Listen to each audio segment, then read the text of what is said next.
প্রিয় দিনী ভাই, যে সমস্ত ভাইয়েরা আমাদের YouTube channel Mokarram media follow করেন, তাদের জন্য আমরা আজ থেকে একটি নতুন টপিক আপনাদের কাছে পরিবেশন করব, যে প্রতি মাসের গুরুত্ব এবং বিভিন্ন টপিকের উপরে আমরা একটি ইসলামিক লেখকের কিতাব থেকে রেফারেন্স সহ আপনাদের কাছে তুলে ধরবো। তো ইনশাআল্লাহ তাআলা আজকে আমরা যে টপিকটি বেছে নিয়েছি সেটা হলো আপনার শাবান মাসের ফজিলত। তো আজকে আমরা এই টপিকটি যেই কিতাব থেকে আপনাদের কাছে পরিবেশন করব সেটি হলো হাদিসের নামে জালিয়াতি। লেখক ডক্টর আব্দুল্লাহ জাহাঙ্গীর রহমুল্লাহ, যিনি বাংলাদেশের একজন প্রখ্যাত লেখক এবং এশিয়া মহাদেশের একজন দিনের দায়ী ছিলেন, এবং আল্লাহ তার এতটা পরিমাণে জ্ঞান দিয়েছিল যে উনি অনেক কিতাব রচনা করেছেন এবং ইসলামের খেদমত করেছেন। এবং তারই লেখা হাদিসের নামে জালিয়াতি থেকে আজকে আমরা শাবান মাসের যে ফজিলতগুলি রয়েছে এবং শাবান মাসে আমরা কোন কোন কাজগুলো হাদিসের খেলাফ করি এবং হাদিস মেনে চলি, সেই সমস্ত বিষয় নিয়ে আজকে ইনশাআল্লাহ তাআলা আমরা আলোচনা করব। তো দেখুন, শাবান মাসের ফজিলত সম্পর্কে প্রথমে যে কোটেশনটা উনি করেছেন, শাবান মাস সহি হাদিসের আলোকে শাবান মাস। তো শাবান মাস সহি হাদিসের আলোকে শাবান মাসে কি কি গুরুত্ব আছে সে বিষয়ে তিনি সর্বপ্রথম আলোচনা করেছেন। তো দেখুনই আমরা সর্বপ্রথম কি তিনি বলেছেন, সহি হাদিসের আলোকে শাবান মাস। পূর্ববর্তী আলোচনা থেকে আমরা দেখেছি যে সফর থেকে রজব পর্যন্ত 6 মাসে কোনো বিশেষ ফজিলত দ্বারা হাদিস প্রমাণিত নয়। শাবান মাস তদ্রূপ নয়। সহি হাদিসে শাবান মাসের নিম্নলিখিত ফজিলত প্রমাণিত। 1 নম্বর যেটা হচ্ছে শাবান মাসের ফজিলত রাসূল সাল্লাল্লাহু আলাইহি সাল্লাম থেকে প্রমাণিত, সেটা হচ্ছে এ মাসে রাসূল সাল্লাল্লাহু আলাইহি সাল্লাম বেশি বেশি সিয়াম পালন করতে ভালোবাসতেন। তিনি সাধারণত এ মাসে অধিকাংশ দিন একটানা সিয়াম পালন করতেন বলে বুখারী শরীফ ও মুসলিম সংকলিত সহিহ হাদিসে বর্ণিত হয়েছে। এমনকি বুখারী ও মুসলিমের কোনো কোনো হাদিস উল্লেখ করা হয়েছে যে তিনি শাবান মাস পুরোটাই নফল সিয়ামে কাটাতেন। তিনি এ মাসে কিছু সিয়াম পালন করতেন, সাহাবীদের উৎসাহ প্রদান করেছেন। তো 1 নম্বরে তিনি যে কোটেশনটা তুলে ধরেছেন, যেটি বুখারী হাদিস নাম্বার 600 দ্বিতীয় খণ্ড 695 এবং 700 নম্বর হাদিসে প্রমাণিত হয়েছে, এবং মুসলিমে সহিহ হাদিস হিসেবে দ্বিতীয় খণ্ডের 810, 811 এবং 820 এই পাঁচটি হাদিস মোটামুটি রাসূল সাল্লাল্লাহু আলাইহি সাল্লাম থেকে প্রমাণিত যে রাসূল সাল্লাল্লাহু আলাইহি সাল্লাম শাবান মাসের বেশিরভাগ সময় সিয়াম পালন করতেন, অর্থাৎ রোজাই থাকতেন। এবং তিনি অন্য একটি বর্ণনায় পাওয়া গেছে যে তিনি শাবান মাসের পুরো মাসটাই তিনি সিয়ামে পালন করতেন এবং সাহাবীদেরকেও তিনি উৎসাহ দিয়েছেন শাবান মাসের সিয়াম পালন করার জন্য। 2 নম্বরে আহমদ, নাসাই প্রমুখ মুহাদ্দিস সংকলিত মোটামুটি গ্রহণযোগ্য বা হাসান পর্যায়ে হাদিসগুলো উল্লেখ করা হয়েছে যে শাবান মাসে বান্দার আমল আল্লাহ দরবারে পেশ করা হয়, এজন্য এই মাসে বেশি বেশি নফল সিয়াম পালন করা উচিত। নাসাই, সুনান নাসাই 4th খণ্ড 201 নম্বর হাদিস। 2 নম্বরে তিনি বলেছেন যে আহমদ, নাসাই প্রমুখ মুহাদ্দিস সংকলিত মোটামুটি সকল গ্রহণযোগ্য হাসান পর্যায়ের হাদিসগুলিতে উল্লেখ করা হয়েছে যে শাবান মাসে আল্লাহ তাআলার নিকটে বান্দার আমল পেশ করা হয়, এই জন্য শাবান মাসে বেশি বেশি সিয়াম পালন করা উচিত। 3 নম্বর, শাবান মাসের মধ্যম রজনী বা 15ই শাবানের রাতে মহান আল্লাহ তাআলা বান্দাদের ক্ষমা করেন বলে সহিহ হাদিসে প্রমাণিত হয়েছে। শাবান মাসের মধ্যম রজনী অর্থাৎ 15 শাবানের রাতে আল্লাহ তাআলা বান্দাদের ক্ষমা করে থাকেন বলে সহিহ হাদিসে প্রমাণিত হয়েছে। এ সকল সহিহ ও হাসান হাদিসের পাশাপাশি এই মাসের ফজিলত ও ইবাদত বিষয়ে অনেক জাল হাদিস প্রচলিত হয়েছে। তো তিনি বলছেন, আব্দুল্লাহ খন্দকার জাহাঙ্গীর রহমুল্লাহ বলছেন যে এ সকল হাদিস ও হাসান হাদিসের পাশাপাশি এ মাসের ফজিলত ও ইবাদতের বিষয়ে অনেক জাল হাদিস প্রচলিত আছে। এই জাল হাদিসগুলো আমরা দুভাগে ভাগ করতে পারি। 1 নম্বর, সাধারণত শাবান মাস ও বিষয়ক। দ্বিতীয়, শাবান মাসের মধ্যম রজনী অর্থাৎ শবে বরাত বিষয়ক। তো তিনি এই শাবান মাসে যে সমস্ত আমলগুলি রাসূল সাল্লাল্লাহু থেকে প্রমাণিত নয় সেগুলিকে দুটি ভাগে ভাগ করেছেন। 1 নম্বর হচ্ছে শাবান মাস, দ্বিতীয় নম্বর হচ্ছে শাবান মাসের 15 তারিখে যে রাত্রে উদযাপিত হয় সেই উদযাপিত রাত। আমাদের দেশে দ্বিতীয় বিষয়টি প্রসিদ্ধ লাভ করেছে, এজন্য প্রথম বিষয়ের সংক্ষেপ আলোচনা করে আমরা দ্বিতীয় বিষয়ে আলোচনা করব ইনশাআল্লাহ। তো আব্দুল্লাহ জাহাঙ্গীর রহমাল্লাহ বলছেন যে প্রথম বিষয়টা থেকে দ্বিতীয় বিষয় অর্থাৎ 15ই শাবানের যে রাত্রিটি, এই রাত্রিটি বেশি গুরুত্ব পেয়েছে আমাদের এশিয়া মহাদেশের মধ্যে। তো তিনি সর্বপ্রথম এই দ্বিতীয় রাত অর্থাৎ 15ই শাবান নিয়ে আলোচনা করবেন ইনশাআল্লাহ। তো আমরা দেখে নেব যে 15ই শাবান সম্পর্কে তিনি কোন কোন হাদিস দেখিয়েছেন, যেগুলো আমরা জাল হাদিস হিসেবে তিনি প্রমাণ করেছেন। তো পরবর্তী পেজে আমরা চলে যাব। দেখুন পরবর্তী পেজে তিনি বলেছেন শাবান মাস বিষয়ক জাল হাদিস ও ভিত্তিহীন কথাবার্তা। 12 চাঁদের ফজিলত।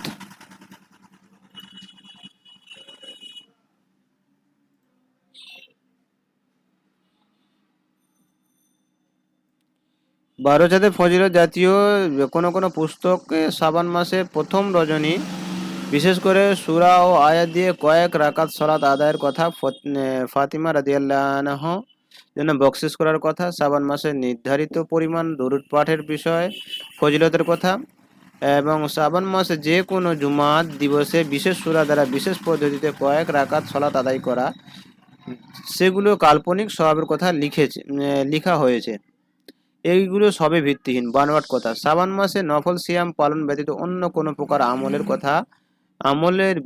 প্রকারের বিশেষ ইবাদতের কথা কোনো হাদিস বলা হয়নি। মুফতি হাবিব সামদানি 12 চাঁদের ফজিলত, পাতা নাম্বার 18 এবং 19। 12 চাঁদের ফজিলতে যে কেতাবটি তিনি উদ্ধৃতি দিয়েছেন, সেই কেতাবের এই শাবান মাসে প্রথম রজনীতে বিশেষ সূরা আয়াত দিয়ে কয়েক রাকাত সালাত আদায় করার কথা, ফাতেমা রাদিয়াল্লাহু আনহার জন্য বকশিসের কথা, শাবান মাসে নির্ধারিত পরিমাণ দুরূদ পাঠের কথা এবং এই সমস্ত ফজিলতপূর্ণ যে এগুলো 12 চাঁদের ফজিলতে তিনি বর্ণনা করেছেন, এগুলো সবই আব্দুল্লাহ জাহাঙ্গীর রহমাল্লাহ বলছেন যে এগুলো সবই বানাওয়াট এবং ইবাদতের কোনো হাদিসে প্রমাণিত হয়নি। পরবর্তী পেজে আমরা চলে যাব, যেখানে ডিটেলসে আরো শবে বরাত বিষয়ক জয়ীফ ও জাল হাদিস। যেখানে দেখুন শবে বরাত সম্পর্কে যে জাল হাদিসগুলো আছে, সেই জাল হাদিসগুলি তিনি বলেছেন। দেখুন প্রথমে যে আমরা শবে বরাতে বা 15ই শাবানে যে রাত্রি উদযাপন করি, তার মধ্য শাবানের রাত্রি বিশেষ মাগফিরাত, এ বিষয়ে সহিহ হাদিস দ্বারা প্রমাণিত। হাদিস শরীফ রয়েছে ইন্নাল্লাহা লা ইয়াতলিউ ফি লাইলাতিন নিসফি মিন শাবান ফায়াগফিরু লিজামিই খালকিহি ইল্লা লিমুশরিকিন আও মুশাহিনিন। মহান আল্লাহ তাআলা মধ্যম শাবানের রাতে তার সৃষ্টির প্রতি দৃষ্টিপাত করেন এবং মুশরিক ও বিদ্বেষ পোষণকারী ব্যতীত সকলকে ক্ষমা করেন।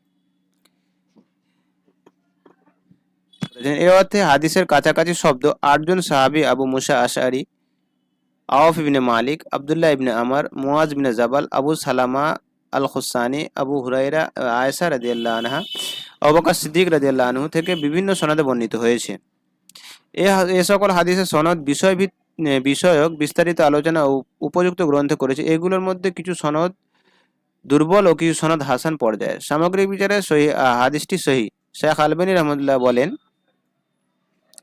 হাদিসটি সহিহ, তা অনেক সাহাবী থেকে বিভিন্ন সনদে বর্ণিত হয়েছে, যা একটি অন্যটিকে শক্তিশালী হতে সহায়ক করে।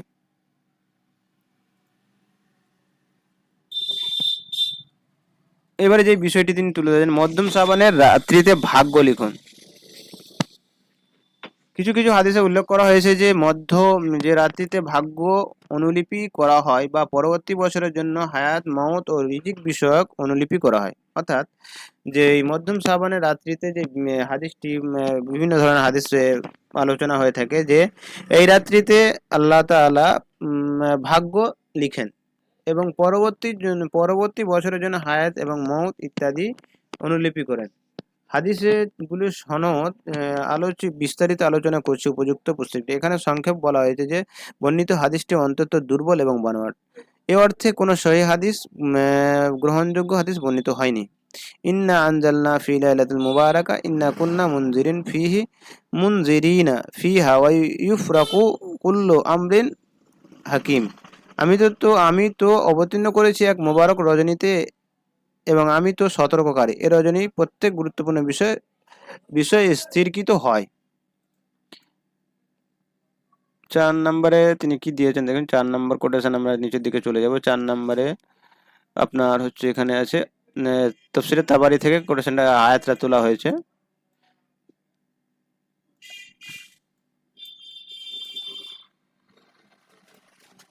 কি বলে মুফাসসিরগণ ইকরিমা এর মত গ্রহণ করেননি। ইমাম তাবারি বিভিন্ন সনদে ইকরিমার ব্যাখ্যা উদ্ধৃতি করার পরে তা প্রতিবাদ করেছেন। তিনি উল্লেখ করেছেন যে ইকরিমার মত ভিত্তিহীন। তিনি বলেন যে সঠিক মত হলো এখানে মুবারক রজনী বলতে লাইলাতুল কদরকে বোঝানো হয়েছে। আল্লাহ যে রাত্রিতে কুরআন অবতীর্ণ করেছেন সে রাত্রিকে এক স্থানে লাইলাতুল কদর, তাকদীরের রাত এবং মর্যাদার রাত বলে অভিহিত করেছেন।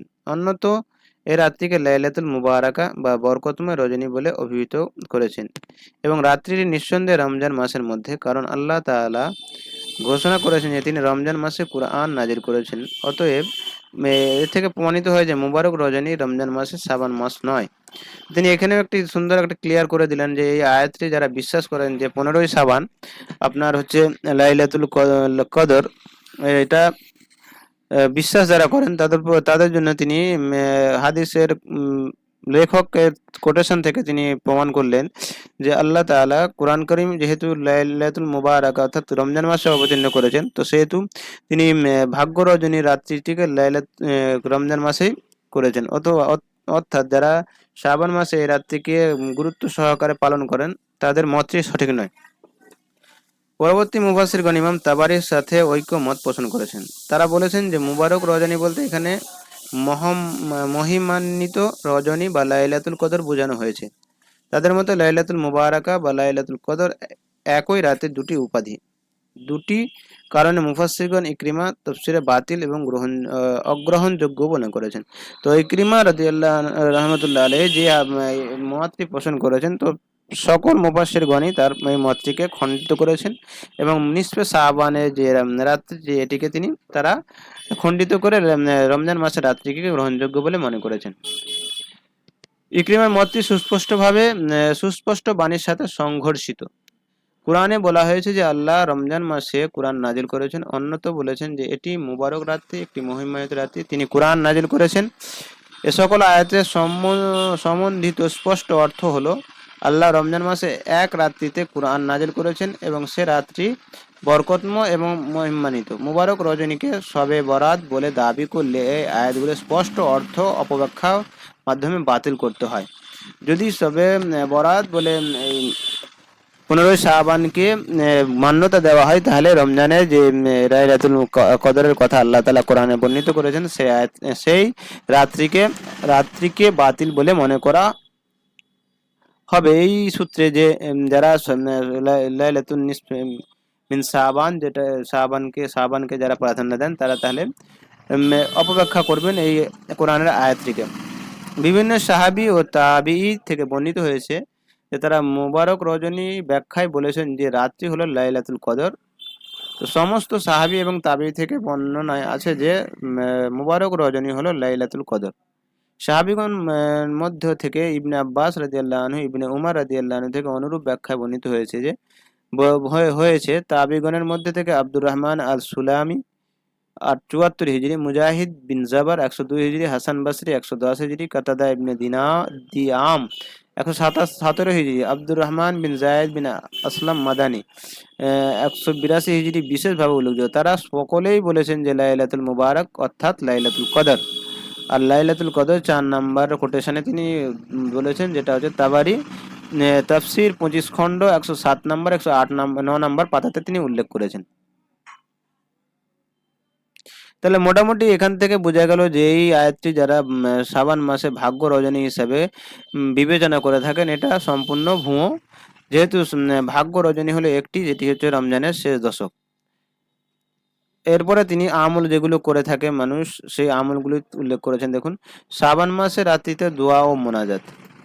শাবান মাসের রজনীতে ফজিলত বিষয়ক মনোনীত তৃতীয় প্রকারের হাদিসগুলি এ রাত্রিতে সাধারণভাবে দোয়া করার উৎসাহ প্রদান করা হয়েছে। এ রাতে দোয়া করা আল্লাহর কাছে নিজের প্রয়োজন মেটানো, আকুতি জানানো, জীবিত ও মৃতদের পাপ রাশি ক্ষমার জন্য প্রার্থনা করা। এ কোনো অর্থ কোনো কোনো কোনো কোনো কোনো সহি বা গ্রহণযোগ্য হাদিস নেই। এ অর্থে বর্ণিত হাদিসগুলির মধ্যে সবকিছু দুর্বল এবং সবকিছুই জাল। তো আব্দুল্লাহ জাহাঙ্গীর রহমতুল্লাহ আলাইহি বলছেন যে রাতে যে দোয়া করার কথা বলা হয় এবং আত্মীয় স্বজন মৃত ব্যক্তিদের জন্য যে ক্ষমার কথা আলোচনা করা হয়, সেগুলো সবই বানাওয়াট এবং জাল। আপনারা এই যে বিষয়গুলি আমরা ভিডিওটিতে আলোচনা করছি, যদি আপনারা দেখতে চান তাহলে আপনাদের কাছে যদি খন্দকার আব্দুল্লাহ জাহাঙ্গীর রহমুল্লাহর যে হাদিসের নামে জালিয়াতি কেতাবটি থাকে তাহলে আপনারা সেখান থেকে দেখে নিতে পারেন। এবং যদি আপনারা নেট থেকে দেখতে চান তাহলে আপনার hadisbiri.com.book/link যে এই লিঙ্কটি আছে এই লিঙ্কে আপনি গেলে আপনি এখান থেকে এই কেতাবটি পেয়ে যাবেন। তো এরপর ৪র্থ নাম্বার, অনির্ধারিত সলাত ও দোয়া। মধ্য শ্রাবণের রাত্রি সম্পর্কে বর্ণিত কিছু হাদিস এ রাত্রিতে সলাত আদায় ও দোয়া করার কথা উল্লেখ করা হয়েছে। এ সকল হাদিসের রাত্রিতে সলাতের জন্য কোনো নির্ধারিত রাকাত, নির্ধারণ সূরা ও নির্ধারিত পবিত্র পদ্ধতি উল্লেখ করা হয়নি। শুধু সাধারণভাবে এ রাত্রিতে তাহাজ্জুদের আদায় ও দোয়া করার বিষয়টি এ সকল হাদিস থেকে জানা যায়। এ অর্থে বর্ণিত হাদিসগুলি সবই বানোয়াট, দু একটি হাদিস দুর্বল হলেও বানোয়াট নয়। তো এই রাত্রে যে দোয়া করার কথা এবং সালাতের কথা বলা হয়েছে, তো দু একটি হাদিস পাওয়া যায় যেখানে বলা হয়েছে যে এই রাত্রিতে সলাত আদায় করা যাবে, কিন্তু যেগুলো এক্সেপশনাল যেগুলো বর্ণনা করা হয় সেগুলো সবই জাল এবং বানাওয়াট। দুঃখের বিষয় হলো প্রত্যেক শবে বরাতের রাত্রিতে আমাদের মসজিদগুলি সাধারণত সম্পূর্ণ ফুলফিল হয়ে যায়, কিন্তু প্রতি ওয়াক্তের আপনি দেখুন যে প্রত্যেক মসজিদে 2-1 নামাজি মুসল্লি পাওয়া যায়। তারা ভাবে যে এই রাত্রিতে যদি একদিন রাত্রিতে ইবাদত আমরা করে নিই তাহলে আমাদের সমস্ত ইবাদতের সওয়াব আমরা পেয়ে যাব এবং আমাদের যত গুনাহ করেছি সমস্ত গুনাহ আমাদের মাফ হয়ে যাবে। তো আল্লাহ তাআলা এত সহজেই আপনাদের গুনাহ মাফ করবেন না। আপনারা যদি 5 ওয়াক্ত সালাত আদায় না করেন, যেখানে বলা হয়েছে যে যে নামাজ পড়লো না সে কাফের হয়ে গেল। তা কাফের অবশ্য বলা ঠিক না ইমাম আবু হানিফা রাহমাহুল্লাহর মতে। তো কোনো মুসলমানকে কাফের বলা যাবে না, কিন্তু হাদিসের উদ্ধৃতি হচ্ছে যে নামাজ পড়লো না সে কুফরি করলো। তো আপনারা যদি ভাবেন যে একটি রাত্রি উদযাপন করে আপনারা আল্লাহর নেক বান্দা হয়ে যাবেন, তো এটা কোশ্চেন কালেও হবে না ইনশাআল্লাহ তাআলা। আর আপনি এক রাত্রিতে ইবাদত করে আপনার সমস্ত পাপ রাশি মুছে ফেলবেন, এটাও কখনো সম্ভব নয়। এরপরে 5ম নম্বরে তিনি বলেছেন নির্ধারিত রাকাত ও সূরার পদ্ধতি সালাত। শবে বরাতের বিষয়ে অন্য কিছু হাদিসের রাত্রিতে বিশেষ পদ্ধতি, বিশেষ সূরার মাধ্যমে নির্দিষ্ট সংখ্যা রাকাত সালাত আদায়ের বিশেষ ফজিলতের কথা উল্লেখ করা হয়। মুহাদ্দিসগণ সর্বসম্মত মত অনুযায়ী অর্থে বর্ণিত সকল হাদিস বানোয়াট। হিজরি 4র্থ শতকের পরে রাসূল সাল্লাল্লাহু আলাইহি ওয়াসাল্লামের নামে বানিয়ে এগুলো প্রচার করা হয়েছে। এখানে এই জাতীয় কয়েকটি জাল ও বানোয়াট হাদিস উল্লেখ করছি। দেখুন, রাসূল সাল্লাল্লাহু আলাইহি ওয়াসাল্লামের নামেও যে হাদিস বানিয়ে মানুষ পৃথিবীর বুকে তাদের প্রভাব বিস্তার করতে চাইছে, সেটা তিনি এখানে উল্লেখ করেছেন। দেখুন, 4র্থ শতকের পরে রাসূল সাল্লাল্লাহু আলাইহি ওয়াসাল্লামের নামে বানিয়ে এগুলি প্রচার করা হয়েছে। তিনি স্পষ্টভাবে এখানে উল্লেখ করেছেন। দেখুন, 4র্থ শতকের পরে রাসূল সাল্লাল্লাহু আলাইহি ওয়াসাল্লামের নামে এগুলি বানানো হয়েছে। এগুলি কি কিছু জাল হাদিস বর্ণনা করা হয়েছে।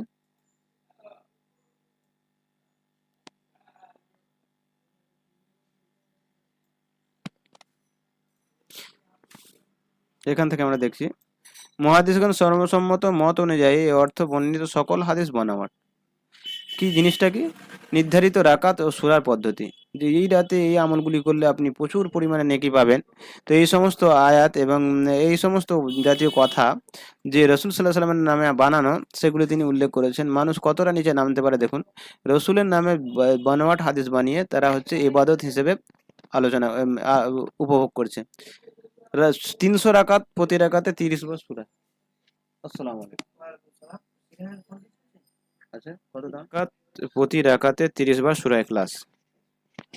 এর মর্তবা কি বলা হয়েছে? যে ব্যক্তি শাবান মাসের রাতে প্রত্যেক রাকাতে 30 বার সূরা ইখলাস পাঠ করবে, 300 রাকাত সালাত আদায় করবে, জাহান্নামের আগুন অবধারিত এমন 10 ব্যক্তির ব্যাপারে তার সুপারিশ গ্রহণ করা হবে।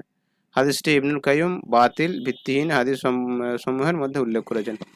এই 300 রাকাতের যে বিষয়টি মানুষ আমল করে, সেটা হচ্ছে সম্পূর্ণরূপে ইবনে কাইয়্যিম রাহিমাহুল্লাহ, যিনি হাদিস বিশারদ একজন বিখ্যাত পণ্ডিত, তিনি এটাকে ভিত্তিহীন বলে বিবেচিত করেছেন। 100 রাকাতে প্রতি রাকাতে 10 বার সূরা ইখলাস।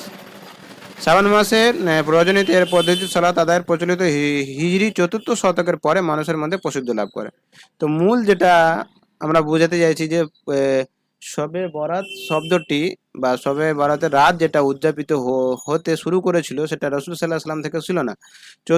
হিজরি 4র্থ শতক চতুর্থ শতকের পর থেকে মানুষের কাছে এই রাত্রি উদযাপিত হতে শুরু করে। মুহাদ্দিস ও ঐতিহাসিকগণ উল্লেখ করেছেন যে 448 হিজরি সনে বাইতুল মুকাদ্দাসে প্রথম এ রাত্রি এ পদ্ধতিতে আদায়ের প্রচলন শুরু হয়। তো 448 হিজরি সনে বাইতুল মুকাদ্দাসে প্রথম এ রাত্রি ইবাদত হিসেবে গণ্য শুরু হয়। এ সময় বিভিন্ন মিথ্যাবাদী গল্পকর ওয়াইজ এর অর্থে কিছু হাদিস বানিয়ে বলেন। এই অর্থে 4টি হাদিস বর্ণিত হয়েছে, যার প্রত্যেকটি বানোয়াট এবং ভিত্তিহীন। এ রাতে এর প্রথমে আলী রাদিয়াল্লাহু আনহু সূত্রে যে হাদিসগুলি এই রাত সম্পর্কে প্রারম্ভে বা প্রথমের দিকে যে আলোচিত হয়েছিল, এর প্রথমটি আলী রাদিয়াল্লাহু আনহু সূত্রে রাসূল সাল্লাল্লাহু আলাইহি ওয়াসাল্লাম নামে প্রচারিত।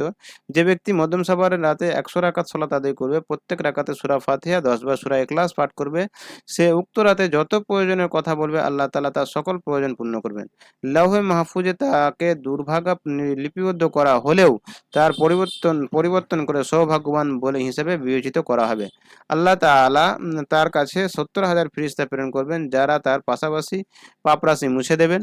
বছরের শেষে তাকে সুউচ্চ মর্যাদা আসীন রাখবেন। এছাড়া আল্লাহ তাআলা আদন জান্নাতে 70,000 বা 7 লাখ ফেরেশতা প্রেরণ করবেন, যারা জান্নাতের মধ্যে তার জন্য শহর প্রাসাদ নির্মাণ করবে এবং তার জন্য বৃক্ষরাজি রোপণ করবে। যে ব্যক্তি এর নামাজ আদায় করবে এবং পরকালে শান্তি কামনা করবে, মহান আল্লাহ তার জন্য তার অংশ প্রদান করবেন। হাদিসটি সম্পূর্ণভাবে বানাওয়াট ও জাল। এর বর্ণনাকারী কেউ অজ্ঞাত পরিচিত এবং কেউ মিথ্যাবাদী জালিয়াতি হিসেবে পরিচিত। তো দেখুন, হযরত আলী রাদিয়াল্লাহু আনহুকেও ছাড়লো না কেউ মানুষ। এই রাত্রিকে উদযাপন করার জন্য হযরত আলী রাদিয়াল্লাহু আনহু থেকে রাসূল সাল্লাল্লাহু আলাইহি সাল্লামের সুন্দর একটি ঘটনা বর্ণনা করেছে, যার কোনো অস্তিত্ব নেই।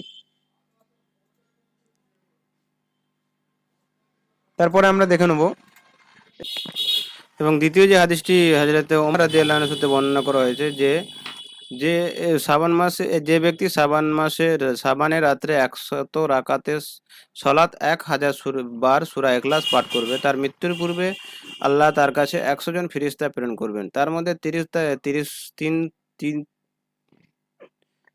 30 জন তাকে জান্নাতের সুসংবাদ দিবে এবং 30 জন তাকে জাহান্নামের আগুন থেকে নিরাপত্তার সুসংবাদ দেবে। 30 জন তাকে ভুলের মধ্যে নিপতিত হওয়া থেকে রক্ষা করবে এবং 10 জন তার শত্রুদের ষড়যন্ত্র থেকে জবাব দেবে। আল্লাহু আকবার। কত ভয়ঙ্কর হাদিস একটি বর্ণনা করেছে মিথ্যাবাদী বানিয়ে, কত সুন্দর, যাতে মানুষের মন জয় করা যায়। দেখুন, 100 বার যদি কেউ সূরা ইখলাস 100 রাকাত পাঠ করে, তার মধ্যে ভাগটা কত সুন্দর করেছে দেখুন। 30 জন তাকে জান্নাতের সুসংবাদ দেবে। জান্নাতের সুসংবাদ যেন হাতের মোয়া। এবং 30 জন তাকে জাহান্নামের আগুন থেকে নিরাপত্তা করবে। অর্থাৎ এখানে তারা বলে দিচ্ছে যে তোমরা যা খুশি করো দুনিয়াতে, কোনো অসুবিধা নেই। এই 100 বার 100 রাকাত নামাজ পড়ো, 100 বার সূরা ইখলাস পড়ো, তোমাকে 30 জন ফেরেশতা তোমাকে জাহান্নাম থেকে নিরাপত্তা রক্ষা করবে। আল্লাহু আকবার। আল্লাহ সকলকে হেদায়েত দান করুক। এই হাদিসটি বানোয়াত, সনদে অধিকাংশ রাবী অজ্ঞাত পরিচিত, বাকিরা মিথ্যাবাদী হিসেবে সুপরিচিত। তৃতীয় যে হাদিসটি আছে, তৃতীয় জাল হাদিসটি মিথ্যাবাদী বিশেষ তাবি ইমাম আবু জাফর মুহাম্মদ আল বাকির মিথ্যাবাদীগণ। হাদিসটিতে মিথ্যাবাদীগণ বিশিষ্ট তাবি ইমাম আবু জাফর মুহাম্মদ আল বাকির 115 থেকে রাসূল সাল্লাল্লাহু বলাতে বর্ণনা করেছেন। যে ব্যক্তি মধ্য শাবানের রাতে 100 রাকাত সালাত 1000 বার সূরা ইখলাস পাঠ করবে, মৃত্যুর পূর্বেই মহান আল্লাহ তাআলা তার কাছে 100 ফেরেশতা প্রেরণ করবে। 30 জন তাকে জান্নাতের সুসংবাদ দেবে, 30 জন জাহান্নামের আগুন থেকে মুক্তি দেবে, 30 জন তাকে ভুল সংশোধন করবেন, 10 জন তার শত্রুদের নাম লিপিবদ্ধ করবে। আল্লাহু আকবার, আল্লাহু আকবার। তৃতীয় নম্বর হাদিসটি আরো ভয়ঙ্কর, যে 100 রাকাত সালাত আদায় করবে, 1000 বার সূরা পাঠ করবে, সূরা ইখলাস পাঠ করবে, তাকে 100 জন ফেরেশতা প্রোভাইড করা হবে, তারা তাকে আত্মরক্ষা করবে এবং জান্নাতের সুসংবাদ দেবে, জাহান্নাম থেকে বাঁচাবে। এই হাদিসটি বর্ণনা সনদে কিছু রাবী অজ্ঞাত পরিচিত এবং মিথ্যাবাদী হিসেবে পরিচিত। 100 রাকাত সংক্রান্ত যে বিষয়ে পদ্ধতি হিজরি চতুর্থ শতাব্দী থেকে বিভিন্ন গল্পকার ওয়াইজের মধ্যে সাধারণ মানুষের কাছে প্রসিদ্ধি লাভ করে। 100 রাকাতে যে হাদিসটি আছে সেটা বিভিন্ন চতুর্থ শতাব্দী থেকে বিভিন্ন গল্পকার ওয়াইজিনদের মাধ্যমে সুপরিচিত হয়েছে এবং যুগে যুগে তা বৃদ্ধি পেতে থাকে। এ পর্যায়ে ভারতীয় ওয়াইজিনগণ সালাতের পদ্ধতির মধ্যে প্রত্যেক 2 রাকাতের পরে তাকবীর প্রচলন করেন এবং 100 রাকাত পূর্ণ হওয়ার পর কতিপয় সাজদার ভিতরে বাইরে কতিপয় দোয়া সংক্রান্ত করেন। আব্দুল হাই লখনবী রাহমাহুল্লাহ 1306 হিজরিতে বনওয়াট ও ভিত্তিহীন হাদিস সমূহের মধ্যে এই হাদিসটি উল্লেখ করেছেন, যার সারমর্ম হলো মধ্য শ্রাবণের রাতে 50 সালামের 100 রাকাত সালাত আদায় করতে হবে। প্রত্যেক রাকাতে সূরা ফাতিহার পর 10 বার সূরা ইখলাস পাঠ করবে। প্রত্যেক 2 রাকাত পরে তাসবিহ পাঠ করবে, তাশাহুদ পাঠ করবে এবং সাজদা করবে। সাজদার মধ্যে কিছু নির্ধারিত বানাওয়ার দোয়া পাঠ করবে, তারপর সাজদা থেকে মাথা তুলবে, নবী সাল্লাল্লাহু আলাইহি ওয়াসাল্লামের উপর দুরূদ পাঠ করবে এবং নির্ধারিত বানাওয়ার দোয়া পাঠ করবে, তারপর দ্বিতীয় সাজদা করবে, কিছু নির্ধারিত বানাওয়ার দোয়া পাঠ করবে। তো আব্দুল হাই লখনবী রাহিমাহুল্লাহ তার একটি কিতাবের মধ্যে এই ভিত্তিহীন হাদিসগুলিকে একত্রিত করেছেন। এরপর 8 নম্বরে দেখুন 50 রাকাত, তারপর 14 রাকাত। আর আমরা নামাজ সম্পর্কে অতটা আলোচনা করছি না, নিচের দিকে আমরা চলে যাব পরবর্তী পেজে আব্দুল্লাহ জাহাঙ্গীর রহমানুল্লাহ কত সুন্দরভাবে আরো কি আলোচনা করেছেন সেগুলো আমরা দেখে নেব। মধ্যম সাবানের রাতে কিয়াম ও দিনে সিয়াম। আলী রাদিয়াল্লাহু আনহু থেকে বর্ণিত, ইজা কানাত লাইলাতুন নিসফি মিন সাবান ফাকুমু লাইলাহা ওয়া সুমু নাহারাহা ফাইনাল্লাহা ইয়ানজিলু ফিহা লিগুরুবিস শামসি ইলা সামাই দুনিয়া ফায়াকুলু আলু মিন মুস্তাগফিরিন লি ফাগফির লাহু ইল্লা মুস্তারজিকু ফারজুকুহু আল মুবতালা ফাফিয়াহুল আল আকাজা হাত্তা ইয়াতলুল ফাজরি। যখন মধ্য শ্রাবণের রাত আসে তখন তোমরা রাতে সালাতে দণ্ডায়মান থাকো এবং দিবসে সিয়াম পালন করো, কারণ ওই দিন সূর্যাস্তের পর আল্লাহ তাআলা পৃথিবীর আকাশে অবতরণ করেন এবং বলেন, কোনো ক্ষমাপ্রার্থী আছে কি, আমি তাকে ক্ষমা করব। কোনো রিজিক অনুসন্ধানকারী আছে কি, আমি তাকে রিজিক প্রদান করব। কোনো দুর্দশাগ্রস্ত ব্যক্তি আছে কি, আমি তাকে মুক্ত করব। এভাবে শুবে সাদিক পর্যন্ত হওয়া পর্যন্ত চলতে থাকে। এই হাদিসটি ইমাম ইবনে মাজাহ তার উস্তাদ হাসান বিন আলী আল খাল্লাল থেকে, তিনি আব্দুর রাজ্জাক থেকে, তিনি ইমাম ইব্রাহিম সাবরাহ থেকে, ইব্রাহিম বিন মুহাম্মদ থেকে, তিনি মুয়াবিয়া বিন আব্দুল্লাহ বিন জাফর থেকে, তিনি পিতা আব্দুল্লাহ বিন জাফর থেকে, তিনি আলী রাদিয়াল্লাহু আনহু থেকে রাসূল সাল্লাল্লাহু আলাইহি ওয়াসাল্লাম পর্যন্ত বর্ণনা করেছেন। ইবনে মাজাহ কর্তৃক ইবনে আবি সাবরা বর্ণিত কেউ বর্ণনা করেননি। এই হাদিসটি আলী ইবনে আবু তালিব থেকে তার ছাত্র বর্ণনা করেননি। আব্দুল্লাহ বিন জাফর বিন তালিব থেকেও তার কোনো ছাত্র বর্ণনা করেননি। মুয়াজ ও ইব্রাহিম মোহাম্মদ থেকেও ছাত্র বর্ণনা করেন। শুধু ইব্রাহিম বিন সাবরা দাবি করেছেন যে তিনি ইব্রাহিম থেকে উক্ত সনদে শ্রবণ করেছেন। তার কাছে আব্দুর রাজ্জাক অন্যান্য বর্ণনা করেছেন। আবু আবি সাবরা 162 হিজরি, পূর্ণ নাম আবু বকর বিন আব্দুল্লাহ বিন মুহাম্মদ বিন আবি সাবরা। তিনি মদিনায় একজন বড় আলিম ও ফাকিহ ছিলেন, কিন্তু তুলনামূলকভাবে নিরীক্ষা ও বিচারের মাধ্যমে হাদিসের ইমামগণ নিশ্চিত করেছেন যে তিনি হাদিস বর্ণনার ক্ষেত্রে মিথ্যার আশ্রয় নিতেন। অসংখ্য ইমাম তাকে মিথ্যাবাদী ও বানোয়াট হাদিস বর্ণনাকারী হিসেবে অভিযুক্ত করেছেন। তার মধ্যে ইমাম আহমদ বিন হাম্বল, ইয়াহইয়া বিন মাঈন, আলী ইবনে মাদিনী, বুখারী, ইবনুল আদি, ইবনুল হিব্বান এবং হাকিম নাসিপুরি অন্যতম। এরই আলোকে আল্লামা শিহাবুদ্দিন আহমদ বিন আবি বকর বিন বুসিরি 840 হিজরি বলে, ইবনু আবি সাবরা দুর্বলতার কারণে সনদ দুর্বল। ইমাম আহমদ ইবনে মাইন তাকে হাদিস বানোয়াটকারী হিসেবে আখ্যা দিয়েছেন। শেখ আলবানী বলেছেন অন্তত দুর্বল ও বানোয়াট। তিনি আরও সনদটি বানোয়াট, তার এই আরও সনদটি বানোয়াট। অর্থাৎ যে হাদিসটি শাবানের রাত্রের কথা বলা হয়েছে, যে দিনের বেলা রোজা রাখবে এবং রাত্রিতে উদযাপন করবে, অথচ হাদিসটি সম্পূর্ণরূপে বানোয়াট হিসাবে প্রমাণিত হয়ে গেল। তো এই হাদিসেরও কোনো গ্রহণযোগ্যতা থাকলো না। এরপরে আমরা দেখে নেব যে আর কি বর্ণনা করেছেন তিনি এই রাত্রিতে। 5 রাত্রি ইবাদত। এ রাত্রিতে রহমতের দরজা খুলে দেওয়া হয়। 5 রাতে দোয়া বিফল হয় না।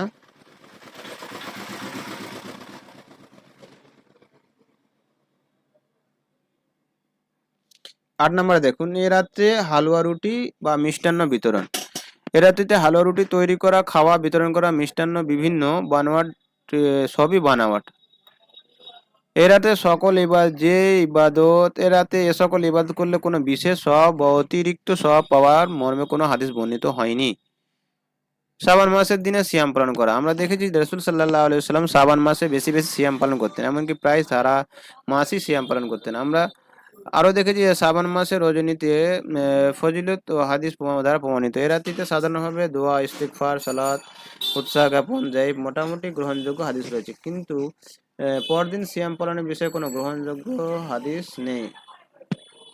ইবনে মাজাহ সংকলিত আলী রাদিয়াল্লাহু আনহু নামে যে হাদিসটি বর্ণিত হয়েছে, কথা সিয়াম পালনের কথা বলা হয়েছে, তবে হাদিসটি সনদ নির্ভরযোগ্য নয়। তবে শবে বরাতে 14 রাকাত সালাত আদায় করা হাদিসটি সিয়াম পালনের ফজিলতে উল্লেখ করা হয়েছে, কিন্তু হাদিসটি জাল।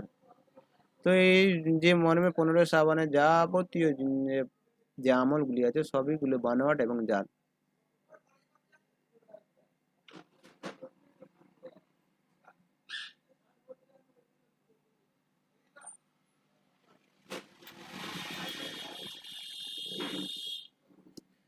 তো ইনশাআল্লাহ তাআলা আমরা আজকে শ্রাবণ মাসে যে ফজিলত এবং শ্রাবণ মাসে যে সমস্ত আমল আমরা করে থাকি, সমস্ত আমল আমরা এই হাদিসের নামে জালিয়াতিতে আব্দুল্লাহ জাহাঙ্গীর রহমুল্লাহ, খন্দকার আব্দুল্লাহ জাহাঙ্গীর রহমুল্লাহ যে আলোচনাগুলি করেছেন তার কিছুটা নমুনা আমরা পেশ করতে পেরেছি।